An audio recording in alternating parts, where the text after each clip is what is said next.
పౌలు ఎఫెసీయులకు రాసిన పత్రిక 3వ అధ్యాయం 14వ వచనం. ఈ హేతువు చేత పరలోకమునందును భూమి మీదను ఉన్న ప్రతి కుటుంబము ఏ తండ్రిని బట్టి కుటుంబం అని పిలువబడుతున్నదో ఆ తండ్రి ఎదుట నేను మోకాళ్ళు చాలు ప్రార్థన చేసుకున్నాను. పరిశుద్ధుడైన మా తండ్రి, ప్రేమగల మా ప్రభువా, మీ ప్రియకుమారుడు మా రక్షకుడు యేసుక్రీస్తు ప్రభు మహిమగల నామము నీకు స్తోత్రము నాయన. శాశ్వతమైన నీ ప్రేమతో మమ్మలను ప్రేమించి మా కొరకు నీ రొమ్మునున్న ద్వితీయ కుమారుని బలి చేసిన దేవుడు,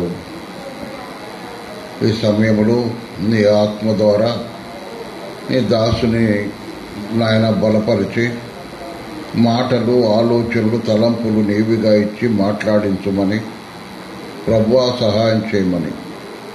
చేరి వచ్చిన నీ ప్రజలలో రక్షించబడిన వారున్నారు, రక్షింపబడని వారున్నారు. కాబట్టి వాక్య భాగము ద్వారా వారిని మీరు దర్శించి రక్షింపబడని వారు ఇప్పుడైనా నిన్ను నమ్ముకొని రక్షణ పొంది పాపక్షమాపణ పొంది పరలోక వారసులయ్యే భాగ్యం కలుగు చేయమని నీ కరుణాహస్తాలకు అప్పగించుకుంటూ మా కొరకు త్వరగా రాబోతున్న రాజులకు రాజు ప్రభువులకు ప్రభు అయిన క్రీస్తు ప్రభువు మహిమగల నామున స్తోత్రములు కృతజ్ఞతాస్తుతులు చెల్లించి ప్రార్థన చేసి వెడుతున్నాము తండ్రి, ఆమేన్. ప్రభునందు ప్రియ సహోదర సహోదరులారా,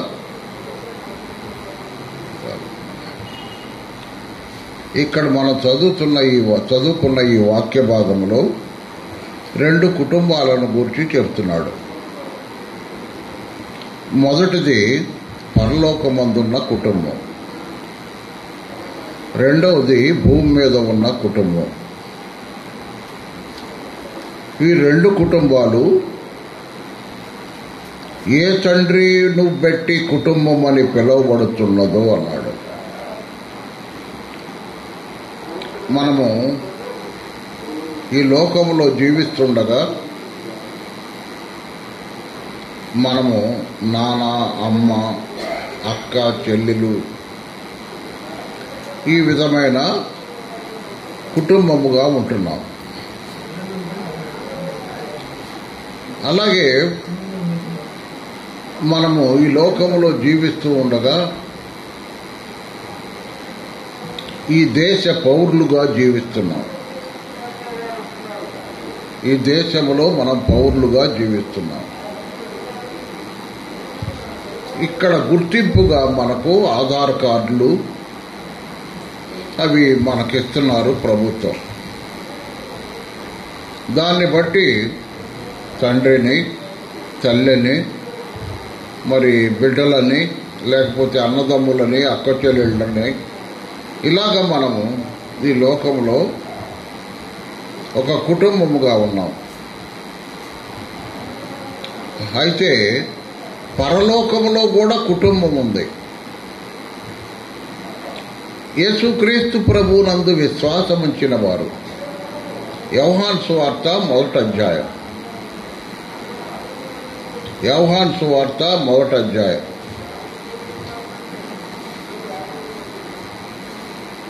12వ వచనం. తన్ను ఎందరు అంగీకరించిరో వారికి అందరికీ, అనగా తన నామమునందు విశ్వాసముంచిన వారికి దేవుని పిల్లలగుటకు ఆయన అధికారం అనుగ్రహించను. ఇప్పుడు భూమి మీద మనం తల్లిదండ్రులు, అన్నదమ్ములు, అక్క చెల్లెళ్ళని పిల్లలుగా ఒక కుటుంబంలో ఉన్నాం. ఇది మనం చదువుకున్న ఈ వాక్య భాగంలో పరలోక కుటుంబం. పరలోక కుటుంబం, ఈ కుటుంబం ఎలా ఉంటుందంటే, తన్ను ఎందరు అంగీకరించిరో వారికందరికీ, అనగా తన నామమునందు విశ్వాసముంచిన వారికి దేవుని పిల్లలగుటకు ఆయన అధికారం అనుగ్రహించను. మనం ఈ లోకంలో ఉంటుండగా ఫలాలు తండ్రి తలాలు తల్లి బిడ్డలు వీళ్ళని మనకి లోకంలో అధికారపూర్వకముగా ప్రభుత్వం వారు ఆధార్ కార్డులు, రేషన్ కార్డులు అవి ఇస్తున్నారు. ఇంకా ఆరోగ్యశ్రీ కార్డులు కూడా ఇస్తున్నారు. దీన్ని బట్టి ఇది ఒక కుటుంబం అని ప్రభుత్వం ద్వారా గుర్తింపు పొందుతున్నాం మనం. పరలోకమందు కూడా కుటుంబం ఉంది. ఆ కుటుంబము ఎలా ఏర్పడుతుందంటే యేసుక్రీస్తు ప్రభువును అంగీకరించుట ద్వారా ఏర్పడుతుంది. యేసు ప్రభువుని నోటితో ఒప్పుకొని దేవుడు ఆయనను సిలువలో మన పాపముల కొరకై బలి చేసి ఆయన కార్చిన రక్తము ద్వారా మనకు పాప క్షమాపణ కలుగు చేసి మనల్ని పరలోక పౌరులుగా చేస్తున్నాడు. అది తన నామమునందు విశ్వాసముంచిన వారికి దేవుని పిల్లలగుటకు ఆయన అధికారం అనుగ్రహించెను. ఇది పరలోకపు తండ్రి పిల్లలు. భూలోకములో తల్లిదండ్రులు ఉన్నారు, భూలోకములో అన్నదమ్ములు ఉన్నారు, అక్క చెల్లెళ్ళు ఉన్నారు. పరలోకములో కూడా ఉన్నారా అని మనం అనుకోవచ్చు. చూడండి, హెబ్రీ పత్రిక,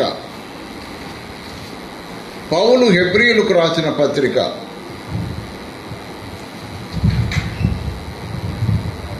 12వ అధ్యాయం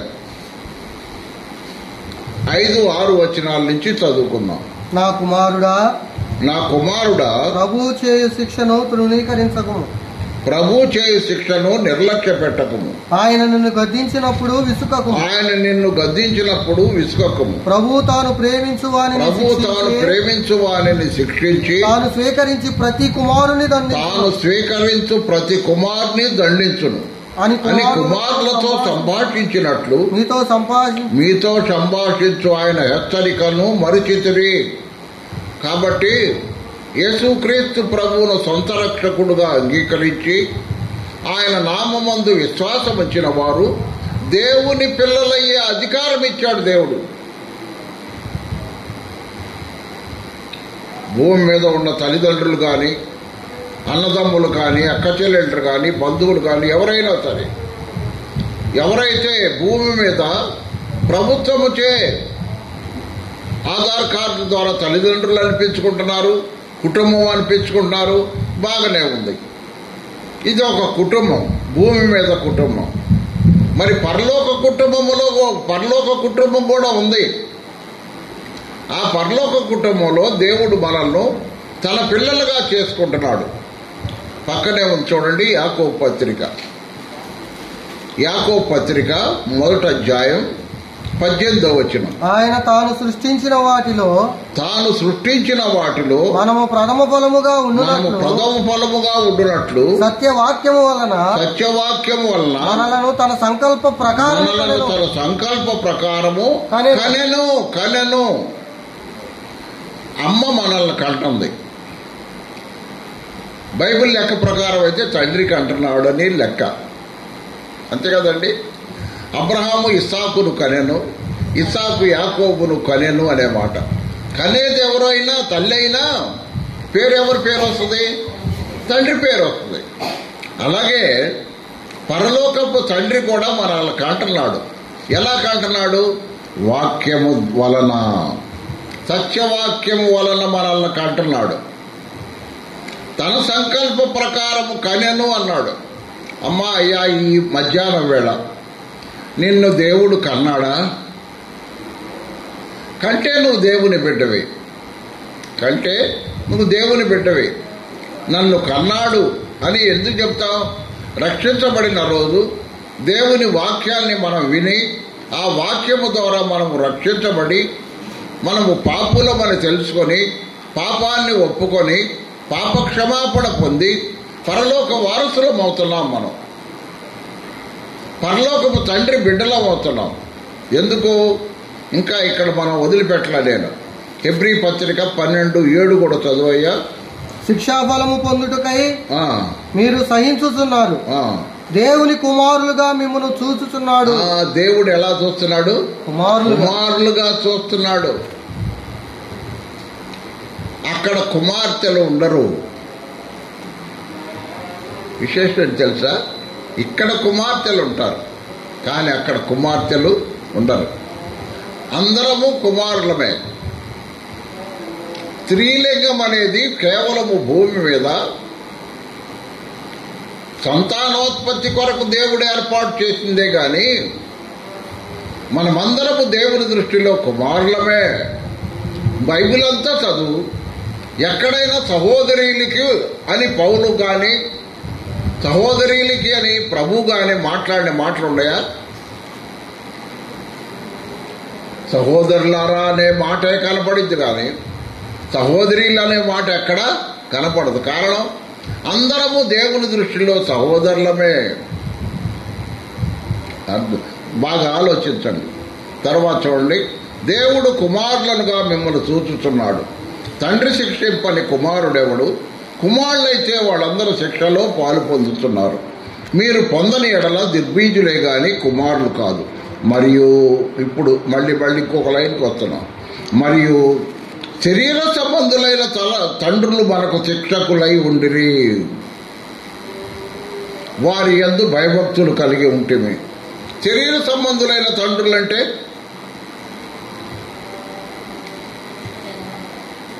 మత్తయి సువార్త 23వ అధ్యాయానికి పోదాం. మత్తయి సువార్త 23వ అధ్యాయం 8వ వచనం నుంచి చదువుదాం. మీరైతే బోధకులని పిలువబడవద్దు. బోధకులని పిలువబడద్దు. ఒక్కడే మీ బోధకుడు. ఒక్కడే బోధకుడు. మీరందరూ సహోదరులు. మరియు భూమి మీద ఎవరికైనాను తండ్రి అని పేరు పెట్టవద్దు. ఇక్కడ కూడా గమనించారా? మీరందరూ సహోదరులే అన్నాడు, కానీ సహోదరులు అనే మాట అనలా. మరియు భూమి మీద ఎవరికైనాను తండ్రి అని పేరు పెట్టొద్దు. ఒక్కడే మీ తండ్రి. అది ఒక్కడే మీ తండ్రి, ఆయన పరలోకమందున్నాడు. గమనించారా? ఆయన పరలోకమందున్నాడు. భూమి మీద ఉన్న వాళ్ళని మనం నాన్న అంటాం, అమ్మ అంటాం, డాడీ అంటాం, ఇంకేదేదో మమ్మీ అంటాం. కానీ ఎన్నన్నా వీళ్ళు భూమి మీద ఉన్నవాళ్ళు మన తండ్రులు కాదు. ఎందుకంటే మళ్ళీ హెబ్రీ పత్రిక 12వ అధ్యాయానికి రండి, 9వ వచనం. శరీర సంబంధులైన తండ్రులు మనకు శిక్షకులై ఉన్నారు. తండ్రులు అంటున్నాం, కానీ అసలు తండ్రి పరలోకములో ఉన్న ఆయనే. వారి యందు భయభక్తులు కలిగి ఉంటుంది. అట్లయితే ఆత్మలకు తండ్రి అయిన వానికి మరి ఎక్కువగా లోబడి బ్రతకవలెను కదా. ఆయన దేనికి తండ్రి? ఆత్మలకు. అంటే ఇప్పుడు చెప్పండి, శరీర సంబంధమైన తండ్రులు భూమి మీద ఉన్నారు, కానీ వాళ్ళని తండ్రులు అనబాకండి అంటున్నాడు దేవుడు. ప్రభువే అన్నమాట 23వ అధ్యాయం మత్తయి సువార్తలో. వాళ్ళ తండ్రి అనబాకండి, నానానండి, డాడీ అనండి, ఇంకేమైనా అనుకోండి, కానీ అసలు తండ్రి ఎక్కడున్నాడు? పరలోకం. ఎవరైనా ఆత్మలకు తండ్రి. ఎవరండి ఆయన? అంటే మనిషి ఏమై ఉన్నాడు? ఇప్పుడు నీకు అర్థమైందా? మనిషి ఏమై ఉన్నాడు? శరీరం అంత బాహ్య పురుషుడు, అంతరంగ పురుషుడు. ఒక మనిషి, ఆ స్త్రీ గాని పురుషుడు గాని, బాహ్య పురుషుడు ఉన్నాడు. అంటే నేను పైన కనపడేది బాహ్య పురుషుడు. అంతరంగ పురుషుడు ఉన్నాడు. ఎవరున్నాడండి? అంతరంగ పురుషుడు ఉన్నాడు. ఇంకొక ఆయన ఆత్మ, మనుష్యాత్మ. ఆ మనుష్యాత్మ, ఆ ఆత్మకు తండ్రి ఎవరంటే పరలోకమందున్న తండ్రి. ఆ ఆత్మకు తండ్రి పరలోకమందున్న తండ్రి. ఆయన పిల్లలము కావాలి. నువ్వు నమ్ముకున్నావంటే దేవుని పిల్లలంటే శరీరాన్ని బట్టి కాదు, దేవుని పిల్లలకు అధికారం ఇచ్చాడంటే శరీరాన్ని బట్టి కాదు, ఆత్మకు, అంతరంగ పురుషునికి ఇచ్చాడు ఆ అధికారం. గమనించావా? అంతరంగ పురుషుడు దేవుని బిడ్డగా అధికారం పొందాడు. కాబట్టి ఆత్మలకు తండ్రి అయిన వానికి మరి ఎక్కువగా లోబడి బ్రతుకవలను కదా అని అన్నాడు. కాబట్టి సహోదరులారా, సహోదరీలారా, ఈ మధ్యాహ్న వేళ నువ్వు రక్షించబడ్డావా? నీవు రక్షించబడ్డావా? యేసు రక్తముతో కడగబడ్డావా? పాప క్షమాపణ పొందావా? మనం ఇప్పుడు ఆరాధన చేశాము. కొంతమంది చేయలేకపోయారు. చేసిన వాళ్ళ సంగతి నేను ముందు అడుగుతున్నా. నువ్వు ఆరాధన చేశావు. నువ్వు ఆత్మలకు తండ్రిని ఆరాధన చేశావా? శరీరములకు తండ్రిని ఆరాధన చేశావా? ఆత్మలకు తండ్రిని ఆరాధన చేశావు. దేవుడు ఆత్మ కనుక అన్నావు కదా. దేవుడైన తండ్రిని మనం ఆరాధన చేశాం. ఆత్మతో సత్యముతో చేశాం. కానీ శరీర సంబంధమైన తండ్రికి కాదు. ఆరాధన శరీర సంబంధమైన తండ్రికి సంబంధించింది కాదు. కాబట్టి దేవుడు ఆత్మ కనుక ఆయనను ఆరాధించువారు ఆత్మతోనూ సత్యముతోనూ ఆరాధించవాలని దేవుడు కోరుతున్నాడు. ఆయన కోరిక అది. నేను సృష్టించిన మానవులందరూ నన్ను ఆరాధించాలా అని ఆయన కోరుకుంటున్నాడు. సమరయ స్త్రీతో మాట్లాడుతూ యేసు ప్రభు ఆ మాట అన్నాడు. యథార్థమైన హృదయముతో. ఎలాంటి హృదయం? యథార్థముగా దేవునిని ఆరాధించువారు ఆత్మతోనూ సత్యముతోనూ ఆరాధించవలని దేవుడు వెదకుతున్నాడు లేక కోరుతున్నాడు అని రాయబడి ఉంది అక్కడ. కాబట్టి ఎవరు మనము శరీరముతో ఆరాధిస్తున్నామా, ఆత్మతో ఆరాధిస్తున్నామా?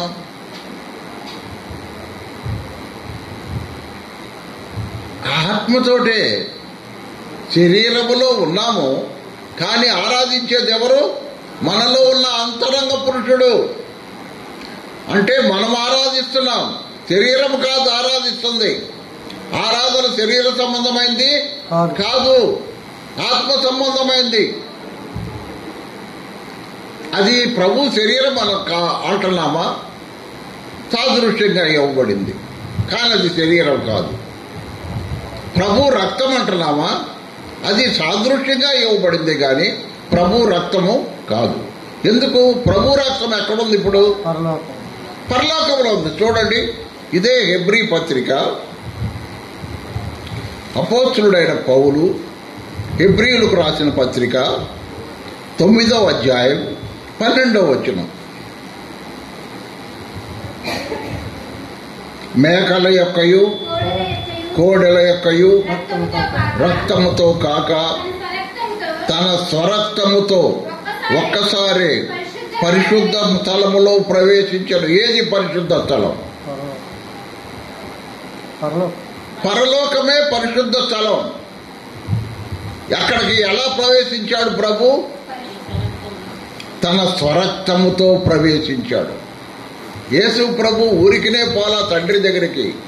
తాను కార్చిన రక్తముతో వెళ్ళాడు.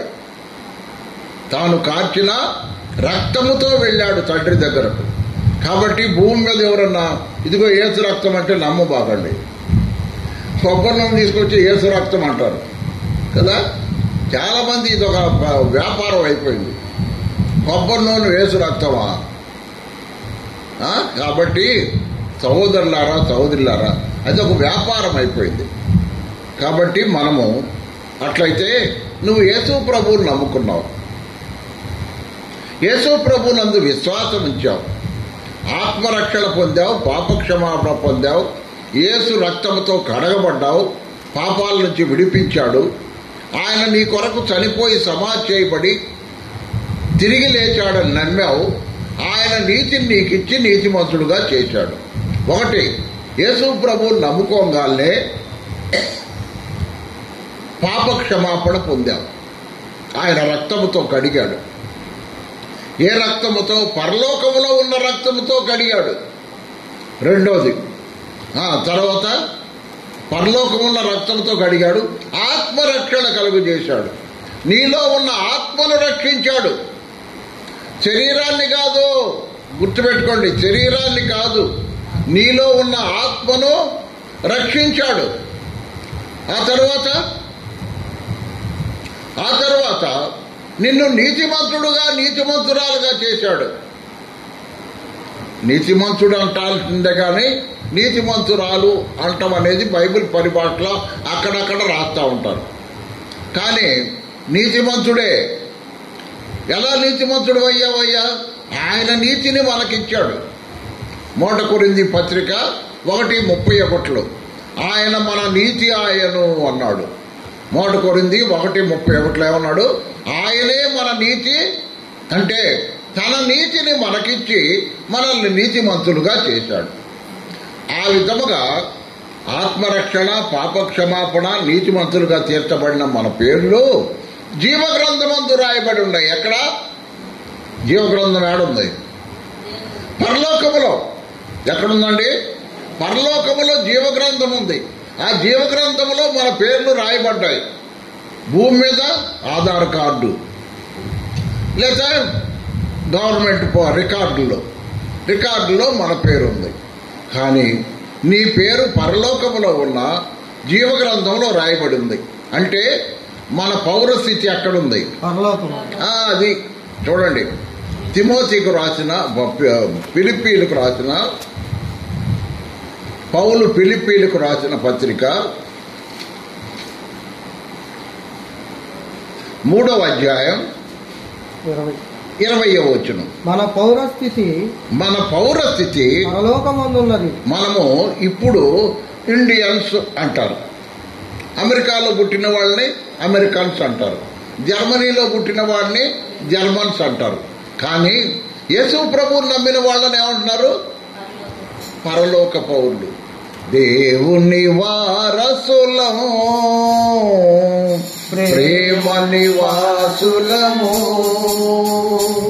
జీవన యాత్రికులము, యేసుని దాసులము, నవయుగ సైనికులము, పరలోక పౌరులము. హల్లెలూయా. నవయుగ సైనికులము, పరలోక పౌరులము. కాబట్టి మన పౌరస్థితి ఎక్కడుంది? పరలోకంలో ఉంది. పరలోకంలో ఉంది. అట్లయితే మన పౌరస్థితి పరలోకంలో ఉంది కాబట్టి మనం ఎప్పుడు చనిపోయినా పరలోకానికి వెళతాం. ఎప్పుడు చనిపోయినా పరలోకానికి వెళ్తాం. ఎలా వెళతాం? మనం రక్షించబడిన దినం మొదలుకొని మనకు దేవుని కాపుదల ఉంది. హెబ్రీ పత్రిక 1వ అధ్యాయం 14వ వచనం.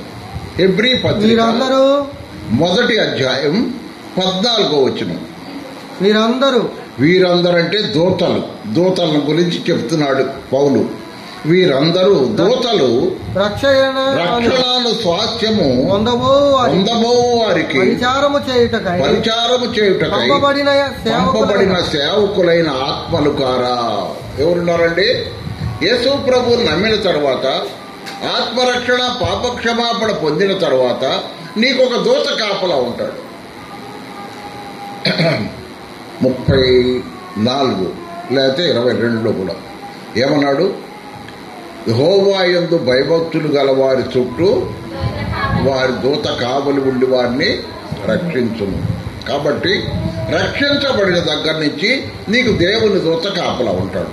తర్వాత యేసు ప్రభువుని నమ్ముకున్న తర్వాత పరిశుద్ధాత్మ దేవుడు మనలోకి వస్తాడు. ఎవరు వస్తారు? పరిశుద్ధాత్మ దేవుడు మనలోకి వస్తాడు. ఆయన మనలోకి వచ్చినప్పుడు దేవుని ప్రేమ కూడా ఆయనతో పాటు తీసుకొని వస్తాడు. దేవుని ప్రేమ కూడా రోమాపత్రిక 5:5లో చెప్పబడినట్టుగా పరిశుద్ధాత్మ ద్వారా దేవుని ఆత్మ మన హృదయంలో కుమ్మరించబడి ఉన్నది. రోమాపత్రిక 5:5. ఎందుకనగా ఈ నిరీక్షణ మనల్ని సిగ్గుపరచదు. మనకు అనుగ్రహింపబడిన పరిశుద్ధాత్మ ద్వారా దేవుని ప్రేమ మన హృదయంలో కుమ్మరింపబడి ఉన్నది. పరిశుద్ధాత్ముడు వస్తా దేవుని ప్రేమను తీసుకొని వచ్చాడు. ఇప్పుడు రక్షించబడిన విశ్వాసులు ఏముందండి? పరిశుద్ధాత్ముడు ఉన్నాడు. ఆయనతో పాటు దేవుని ప్రేమ కూడా ఉన్నది. ఎంతకాలం ఉంటుంది? విమోచన. ఈ లోకం విడిచిపెట్టినంత కాలం కాదు, ఈ లోకం విడిచిపెట్టిన తర్వాత పరలోకానికి వెళ్ళిన తర్వాత కూడా ఉండదు.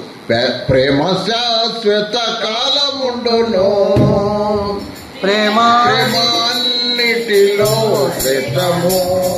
కాబట్టి ప్రేమ శాశ్వత కాలం ఉండేది. భూమి మీద ఉన్నప్పుడు ఉంటుంది, పరలోకానికి వెళ్ళినప్పుడు కూడా దేవుడి ప్రేమ ఉంటుంది. విశ్వాసము కొంతవరకే, పొందే వరకు. నిరీక్షణ ప్రభు వచ్చే వరకే. ప్రేమ అయితే భూమి మీద ఉంటుంది, పరలోకంలోకి వెళ్ళిన తర్వాత కూడా ఉంటుంది. ఎందుకంటే అది దేవుని ప్రేమ, మనుషుల ప్రేమ కాదు. అది అగాపే అనబడిన దేవుని ప్రేమ. అగాపే అనబడిన దేవుని ప్రేమ ఎటువంటిదంటే కొట్టేవారిని కొట్టదు, తిట్టేవారిని తిట్టదు, సహించుకునే ప్రేమ. అది కలువరి సిలువలో మన కొరకు ఆయన పడిన బాధ అంతా మనం ఈ లోకంలో జీవిస్తూ ఉండగా పడతాం. విశ్వాసి, నీకు శ్రమలున్నాయా? నాకేమి లేవండి. నీకేమి లేకపోతే నువ్వు బీజం లేనివాడే. శ్రమలు విశ్వాసికి ఉంటాయి. ఈ లోకములో జీవిస్తుండగా ప్రతి విశ్వాసికి శ్రమలుంటాయి. మరి ఈ సమయంలో నీవు రక్షించబడ్డావు, తల్లిగా తండ్రిగా ఉన్న నీవు. మరి నీ బిడ్డలు రక్షించబడ్డారా? నీ బిడ్డలు పరలోక పౌరులు అయ్యారా? నీ బిడ్డల పేర్లు జీవగ్రంథంలో ఉన్నాయా? మరణం ఎప్పుడు వస్తుందో తెలియదు. మరణం ఎప్పుడు వస్తుందో మనకి తెలియదు. కానీ మరణము రాకమునిపి అది ఎవరికి వస్తుంది? తండ్రికి రావచ్చు, తల్లికి రావచ్చు, బిడ్డలకు రావచ్చు కదా. మనం మొన్న ఒకటి విన్నాం, ఆ అమ్మాయి మన వాళ్ళ బంధువుల అమ్మాయి అంటారు. వంకాయల పాళ్ళు ట్రాక్టర్ కింద పడిన అమ్మాయి కదా. వంకాయల పాళ్ళు ఎవరు బంధువులు? ట్రాక్టర్ కింద పడింది. తల్లి ఉంది, పిల్ల చనిపోయింది కదా. మరి చూడు, మరి ఎప్పుడు మరణం వస్తుందో ఎవరికి తెలియదు. మరి ఆ తల్లి చేయాల్సిన పని ఏంటంటే తాను రక్షించబట్టడం వెంటనే కుమార్తెను కూడా రక్షణలోకి గోజాడాల, ప్రార్థన చేయాలా, ఏదో విధంగా పిల్లను రక్షణలోకి తీసుకురావాలి. లేకపోతే ఆ పిల్ల ఎక్కడ పోద్ది? పాతాళ అగ్నిగుండానికి వెళ్ళిపోద్ది. గమనించావా? పిల్లలు ఎప్పుడు నమ్ముకోవాలా? బాల్య దినముల యందే తన సృష్టికర్తను స్మరణకు తెచ్చుకోవాలా. కాబట్టి బాల్య దినముల్లోనే నమ్ముకోమని సొలొమోను రాజు చెప్తున్నాడు. అమ్మావా, బాల్య దినముల్లో నమ్ముకుంటుందా? నీ బిడ్డలు నమ్ముకున్నారా? నమ్ముకుంటే వాళ్ళు నీతో పాటు పరలోకానికి వస్తారు. నీతో పాటు పరలోకానికి వస్తారు. నమ్ముకోకపోతే ఆ బిడ్డల గురించి నీకు ప్రేమ ఉందా? నీకు ప్రేమ ఉంటే ఒక ఆయన అన్నాడు. ఆయన ఏమన్నాడంటే, చార్లెస్ స్పర్జన్ అన్నాడు, తర్వాత డిఎల్ మోడీ గారు అన్నారు. ఆ విధంగా భక్తులు ఒక మాట అన్నారు, నా తల్లి యొక్క కన్నీటి ప్రార్థన వల్ల నేను శిలువ దగ్గర కొట్టుకొని వచ్చాను అన్నాడు. ఆ తల్లి తన కన్నీటి ప్రార్థనతో తన బిడ్డ రక్షణ కొరకు గోదాడి దేవుని సన్నిధిలో ప్రార్థన చేసిందంట. ఆ కన్నీటి ప్రార్థనకి శిలువ దగ్గర కొట్టుకొని వచ్చాను, నేను రక్షించబడ్డాను. లేకపోతే నేను వచ్చేవాడిని కాదు. ఇంకొక విషయం తెలుసా? సూజన్ వెస్లీ, ఆమె ఒక తల్లి. సూజన్ వెస్లీ అనే ఒక ఆమె తల్లి. ఆమెకు 19 మంది బిడ్డలు. ఎంతమంది? 19 మంది బిడ్డలు. ఆ రోజుల్లో కుటుంబ నియంత్రణ లేదులేండి, కంఠమే కంఠం కదా, కుటుంబ నియంత్రణ లేదు. 19 మంది బిడ్డలు అంటాం. 19 మంది రక్షించబడ్డారంటండి. ఆ పనేంటి? పొద్దున్నే బిడ్డలను కూర్చోబెట్టి వాళ్ళకి దేవుని వాక్యం చెప్పటం, ప్రభువుని గురించి చెప్పటం, రక్షణల గురించి చెప్పటం, పాప క్షమాపణల గురించి చెప్పటం. అయ్యా, నమ్ముకోకపోతే మేము పోయే కాడకు మీరు రాలేరు, మనందరం మళ్ళీ పరలోకంలో ఉండాలంటే నమ్ముకోండి అని ప్రతిరోజు చెప్పినందువల్ల 19 మంది బిడ్డలు నమ్ముకున్నారటండి. అమ్మా, అయ్యా, ఈ మా సమయంలో నీ బిడ్డలను గూర్చిన ఆలోచన నీకుందా? శరీరాన్ని బట్టి ఆలోచిస్తావు. బిడ్డ ఎదుగుతుంది, ఆడపిల్ల అయితే పెళ్లి చేయాలని, పిల్లోడు ఎదుగుతున్నాడు, పిల్లోడు ఎదిగొస్తున్నాడు, వాడికి పెళ్లి చేయాలనో లేదా ఉద్యోగం చూడాలనో ఈ ప్రయత్నాలు చేస్తున్నావు. కానీ వాడి ఆత్మల గురించి నువ్వు ఆలోచించావా? ఆ పిల్ల ఆత్మల గురించి నువ్వు ఆలోచిస్తున్నావా? ఒక్కసారి ఆలోచించండి. ప్రతి ఒక్క తల్లిదండ్రులు ఆలోచించాలి. భూ సంబంధమైన కుటుంబంలో ఉన్నావు, పరలోక సంబంధమైన కుటుంబంలో నీ బిడ్డలు ఉన్నారా? నువ్వున్నావు, బాగానే ఉంది. నువ్వు రక్షించబడ్డావు, బాగానే ఉంది. చనిపోయిన ఆడికి వెళ్తావు, నీ బిడ్డల సంగతి ఏంది? ఆ కుటుంబంలో చేరాలా? ఈ కుటుంబంలో ఉన్న నీ బిడ్డలు ఆ కుటుంబంలో కూడా చేరాలా? దాని కొరకు నువ్వే ప్రయాసపడాలి. తల్లులు ఎక్కువగా దాని బాధ్యతను వహిస్తున్నారు. తల్లి ఎక్కువగా బాధ్యతను వహించింది. హన్నా తన కుమారుడైన సమూయేలును పాలు విడిచే వరకే పెంచింది. పాలు విడిచే వరకు పెంచేసరికి వాడికి భక్తి జీవితాన్ని నేర్పించిందండి. ఏమని నేర్పింది చూడండి. అక్కడ ఒక్క మాట చదువుకొని మనం టైం అవుతుంది చూద్దాం. సమూయేలు మొదటి గ్రంథం 1వ అధ్యాయం. సమూయేలు మొదటి గ్రంథం 1వ అధ్యాయం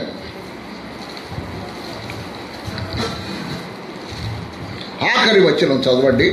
కాబట్టి నేను ఆ బిడ్డను యెహోవాకు ప్రతిష్ఠించుతున్నాను, తాను బ్రతుకు దినములన్నిటినూ వాడు యెహోవాకు ప్రతిష్ఠితుడని చెప్పెను. అప్పుడు వాడు యెహోవాకు అక్కడనే మొక్కెను. ఇక్కడ 22వ వచనం కూడా చదవాలి. అయితే హన్నా బిడ్డ పాలు విడుచు పర్యంతము నేను రాను, వాడు యెహోవా సన్నిధిని అగుపడి తిరిగి రాక అక్కడనే ఉండేటట్లుగా నేను వాడిని తీసుకొని వస్తానని చెప్పి పెనిమిడితో చెప్పి వెళ్ళక ఉండేను. అంటే వాడిని రక్షణ మార్గంలోకి తీసుకొచ్చేది ఎప్పుడు కంట? పాలు విడిచేలేక వాడిని తీసుకొచ్చిందంటండి. పాలు వదిలిపెట్టేలేక ఎంత 6 నెలలు కదా, అంతే కదా. 6 నెలలకేగా పాలు పెట్టేది, ఆ పాలు విడిచి అన్నం పెట్టేది. 6 నెలల్లో ఆ పిల్లోడిని దేవుని వైపు తిరిగేటట్టుగా చేసిందంటండి. చూచారా ప్రియులారా? ఛాలెంజ్. హన్నా ఛాలెంజ్ చేసింది భర్తతో. ఏమని? ఈ బిడ్డ నేను అక్కడ వదిలిపెట్టి మళ్ళీ నేను వెనక్కి వస్తుంటే నా వెంట రాకుండా అక్కడే ఉండేటట్టుగా నేను పెంచుతాను అన్నట్టు. ఏమైంది అక్కడ? ఆఖరి లైన్ చదవండి. ప్రతిష్ఠితుడని చెప్పి అప్పుడు వాడు యెహోవాకు అక్కడనే మొక్కెను. ఎవరు మొక్కారు? సమూయేలే మొక్కాడు. ఎవరు మొక్కారు? సమూయేలే మొక్కాడు. మొక్కటం అంటే ఎవరు నేర్పారు? ఇప్పుడు మనం ఆరాధన చూసాం. మొక్కటం అంటే ఆరాధించటం, తను తాను సజీవ యాగముగా దేవునికి సమర్పించుకోవటం. ఎంత వాడి వయసు అప్పుడు? 6 నెలలు. పాలు విడిచాడు, ఆహారం పెట్టారు, అన్నప్రాస కార్యక్రమం ఏదో జరిపారో మరి ఏమో మనకు అప్పుడు ఉందో లేదో తెలియదు. సరే, అన్నం పెట్టడం మొదలుపెట్టాడు. అన్నం పెట్టడం మొదలుపెట్టిన తర్వాత అప్పుడు తీసుకొని వచ్చింది దేవుని సన్నిధికి. గమనించారా? నేను ఈ బిడ్డను దేవునికి ప్రతిష్ఠిస్తున్నానంటే, అమ్మా ఈ బిడ్డను దేవునికి ప్రతిష్ఠిస్తున్నానంటే వాడేం చేశాడు? దేవునికి అక్కడే మ్రొక్కాడంట. మ్రొక్కటం అంటే సాగిల పాడి మ్రొక్కెదము సత్యముతో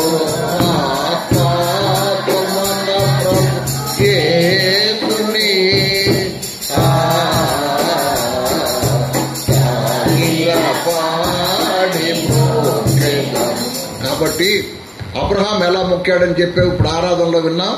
సాగిలపడి దేవునికి మొక్కాడట. కాబట్టి సమూయేలు ఏం చేశాడు? దేవుని ఎదుట సాగిలపడి మొక్కాడు, దేవుణ్ణి ఆరాధించాడు. ఏ వయసులో? 6 నెలల పిల్లోడండి. 7వ నెల వచ్చిందేమో, అంతవరకే 7వ నెల వచ్చిందేమో. తీసుకొచ్చేలేక మళ్ళీ, ఎందుకంటే నెక్స్ట్ ఇయర్ తీసుకొస్తారు కదా. ఇప్పుడు 6 నెలలు వచ్చింది, 6 నెలలు అయినాయి. 6 నెలలు అయిన తర్వాత ఆ సంవత్సరం తీసుకురారుగా. అన్నం పెట్టి తర్వాత సంవత్సరానికి ఒకసారి పోతారు వాళ్ళు మందిరానికి, షిల్లోహు మందిరానికి. అమ్మా సంవత్సరానికి ఒకసారి షిల్లోహు మందిరానికి పోతారు. 6 నెలలు పాలు విడిచాడు, అన్నం పెట్టారు, అన్నం పెడుతున్నారు. బిడ్డను తల్బీజ్ చేస్తుంది. ప్రతిరోజు బిడ్డను దేవుని సన్నిధిలో తల్బీజ్ చేసి చేసి ఎలా చేసిందంటే, ఈ బిడ్డలు నేను ఇస్తున్నాను అనేసరికి వాడు దేవునికి మొక్కాడట. ఏం చేశాడు? వాడు దేవునికి మొక్కాడు. సహోదరులారా, సహోదరులారా, నీ బిడ్డలను గురించి ఒక్కసారి ఆలోచిద్దాం, లేక మన బిడ్డల గురించి ఒక్కసారి ఆలోచిద్దాం.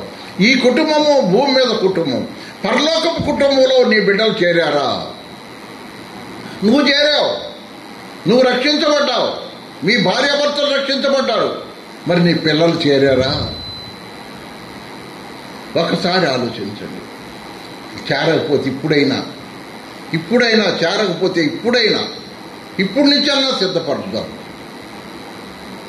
సహోదరులారా, సహోదరులారా, ఒక్కసారి ఆలోచిస్తే ఆ బిడ్డకు నేను దేవుని కాపుదల ఉందా?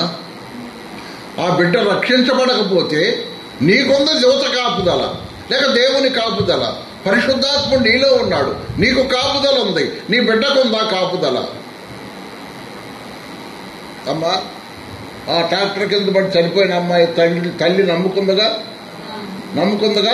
మరి ఆమె నమ్ముకుంది. బిడ్డ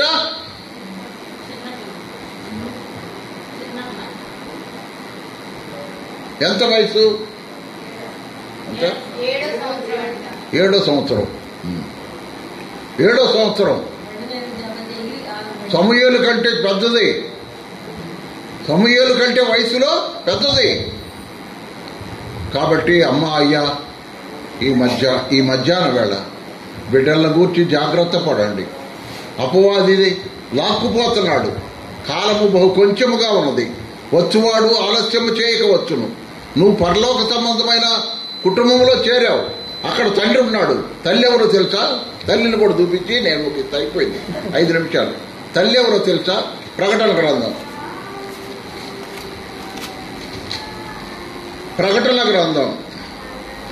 21వ అధ్యాయం 9వ వచనం చదువుదాం. అంతటా ఆ కడపటి 7 తెగుళ్లతో నిండిన 7 పాత్రలను పట్టుకొని ఉన్న 7 దూతలలో ఒకడు వచ్చి, ఇటు రమ్ము, పెండ్లి కుమార్తెను అనగా గొర్రెపిల్ల యొక్క భార్యను నీకు చూపెదనని నాతో చెప్పి. గొర్రెపిల్ల భార్య ఎవరు? కాదు, కింద చదువు.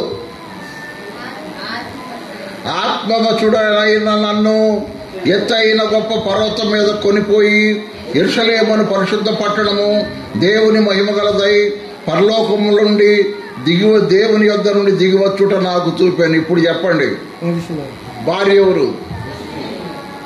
గొర్రెపిల్ల భార్య ఎవరు? గలతీ పత్రిక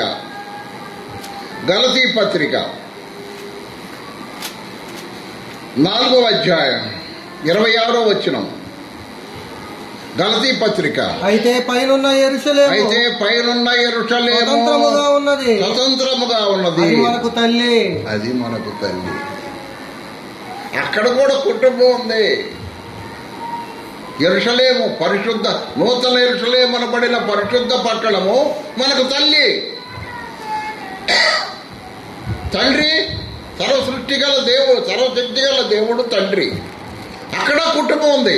పౌలు ఆ మాట ఎఫెసీ పత్రికలు రాశాడు. భూమి మీద కుటుంబం ఉంది, పరలోకములో కూడా కుటుంబం ఉంది. మరి నువ్వు చేరావు, నీ బిడ్డలు చేరారా? హన్నా వలె ఛాలెంజ్ తీసుకో. హన్నా వలె ఛాలెంజ్. నా బిడ్డను దేవుని కొరకు పెంచుతాను. ఆ బిడ్డ దుష్టుల మధ్య పెరిగాడు. ఏలీ కుమారులు దుష్టులు దుర్మార్గుల మధ్య పెరిగాడు. అయినా కూడా తల్లి చూపించిన మార్గాన్నే వెళ్ళాడు. కానీ వాళ్ళ సహవాసం చేయలా. తల్లి చూపించిన మార్గంలోనే చివరిలో ఇశ్రాయేలు వెళ్తున్నాడు. ఇశ్రాయేలీయులారా, నా బాల్యము నుండి నా సాక్ష్యాన్ని నేను కాపాడుకున్నాను.